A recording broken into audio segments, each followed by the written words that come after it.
Korea উত্তর বা উত্তর কোরিয়া। স্থানীয় নাম চোসন মিনজুফি ইন মিন কঙ্গগুক। রাষ্ট্রীয় নাম People's Democratic Republic of Korea. স্থানীয় সময় গ্রিনিচ সময় +9 ঘন্টা। রাজধানী পিয়ংইয়ং। ভৌগোলিক অবস্থান এশিয়া মহাদেশের অন্তর্গত। দেশটির উত্তরে চীন, পূর্বে জাপান সাগর, পশ্চিমে ইয়েলো সাগর এবং দক্ষিণে দক্ষিণ কোরিয়া দ্বারা বেষ্টিত। আয়তন 1,22,098 বর্গ কিলোমিটার।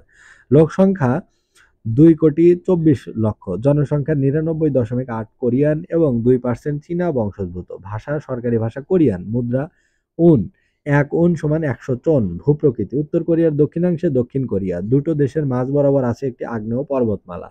এর সর্বোচ্চ শৃঙ্গ 2,744 মিটার। চীন ও উত্তর কোরিয়ার সীমান্ত বরাবর প্রবাহিত রয়েছে বৃহত্তম নদী ইয়ালু।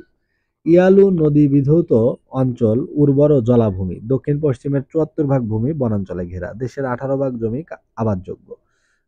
জলবায়ু উষ্ণ, তবে শীতকালে প্রচুর শীত পড়ে। খনিজ সম্পদের ভিতরে রয়েছে তামা, সীসা, দস্তা, কয়লা, ইউরেনিয়াম, ম্যাঙ্গানিজ, সোনা, রূপা, লবণ ও লৌহ আকরিক। কৃষি ও পশু সম্পদের ভিতরে রয়েছে কৃষি দ্রব্যের মধ্যে রয়েছে ধান, ভুট্টা, আলু, সয়াবিন উল্লেখযোগ্য। গৃহপালিত বা গবাদি পশুর ভিতরে রয়েছে গরু, শূকর, হাঁস, মুরগি প্রভৃতি। বনজ সম্পদের ভিতরে আছে 8 লাখ হেক্টর এলাকা জুড়ে রয়েছে বনাঞ্চল। শিল্প লৌহ, ইস্পাত, বস্ত্র, পানি, বিদ্যুৎ শক্তি, জাহাজ তৈরি কারখানা, রাসায়নিক সার, মোটর গাড়ি, ইলেকট্রনিক সরঞ্জামাদি, ঔষধ ও রাসায়নিক শিল্প উল্লেখযোগ্য।